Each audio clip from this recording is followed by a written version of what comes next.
Ngayon pa nakakanerbiyos po kasi kapag nagsasalita si Chairman George Garcia, akala mo yun talaga ang mangyayari. Hindi niya naman binibigyan ng confidence ang ating taong bayan na ganun dapat talaga ang kanilang gawin. Kasi ang experience natin nung nakaraang eleksyon, nakakonekta sa internet sa buong araw. Ngayon, pag tatanungin mo yung mga COMELEC officials kapag nagsiseminar dito sa probinsya, sasabihin nila, hindi namin masasagot yan kasi hindi naman malinaw doon sa reels.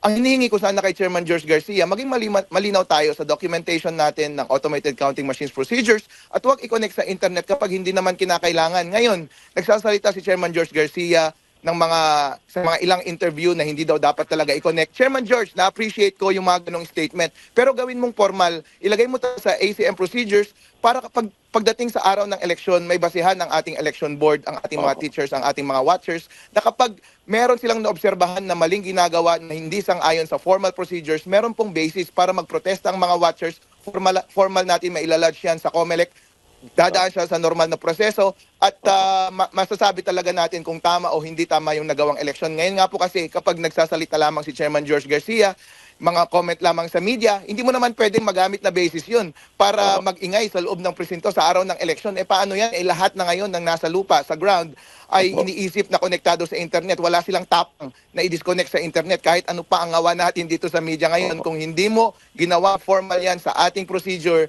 mahihirapan tayong implement yung bagay na yan. Okay, ganito po yan. Ang atin pong automated counting machines, merong running score yan. Kumbaga, kung sa basketball, kada shoot nakikita mo yung score na umaandar. Kaso nga lang sa automated counting machine, walang ganung running score. Hindi natin nakikita yung score na umaandar. Shoot lang ng shoot, ng shoot, ng shoot, ating mga botante. Pero sa loob ng makina, doon lamang nag-iisip yung makina pero hindi natin alam yung running score. Saka lang natin malalaman yung score kapag ipiprint na yung election return. Paano yan if all those times connected sa internet yung makina at yung source code ng makina ay merong nakatanim na malisyosong code kung saan merong highway or backdoor yung isang masamang tao para mag-communicate sa makina all those times, especially sa panahon na magpiprint na ng election return kasi yun lamang yung unang panahon na makikita natin yung score. Paano yan kung yung score ay isang bagay pero pag-print mo ay nakipag-communicate na yung makina doon sa hacker which happens only in less than 1 second, split second lang. Pagbalik iba na yung data, pag-print akala natin yun na yung final score pero sa totoo lang yun pala yung instruction na binigay ng isang masamang tao. Therefore, walang may alam na may nangyaring daya, yun ang lumabas sa election returns, yun din ang ipapadala nila doon sa COMELEC servers. Ang sinasabi ko kay Chairman George Garcia is, tanggalin natin yung posibilidad na yan sa pamamagitan ng pagtanggal ng makina mula sa internet bago at habang nagpiprint ng election returns. Para yung lumabas na election return kahit papaano, kahit papaano mawala yung risk ng live manipulation mula sa remote sources ng ating resulta ng botohan.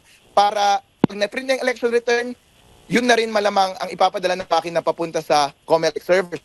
Kaya nga po, sinasabi ko sa lahat ng taong bayan sa araw ng eleksyon, gusto ko na rin pong kunin itong pagkakataon na ito, na ang COMELEC kasi sa mga kaso na isinampan nila sa akin, parati nilang sinasabi, Attorney Harold Respicio, automatic na yan, hindi na kailangang ilagay sa rules. Tapos meron silang binabanggit na specific provisions sa COMELEC Solution 11098, especially Step 9 ng on election day. Siya sabi nila kapag binasa mo yung provision na yan, dyan mo lamang dapat i-connect sa internet. Okay, kagatin ko na yon, patulan ko na yon, sasabihin ko na talaga sa taong bayan, alright, ito na daw yung legal basis na sabi ng COMELEC na sa araw ng eleksyon, sa kanyo lang ikakamit yung makina sa internet kapag natapos na yung pag-print ng election return at magtra-transmit na ng data papunta sa mga servers. Ang kailangan nyo pong tignan ay yung likod ng automated counting machine. Meron pong USB modem doon para sa internet kapag merong cellphone signal at kapag wala namang cellphone signal, ang ginagamit ay Starlink, merong Ethernet cable din papunta sa likod ng makina. Tignan nyo po yun. Sa unang araw ng eleksyon, make sure na yung dalawang butas na yung USB at Ethernet ay walang nakakonect.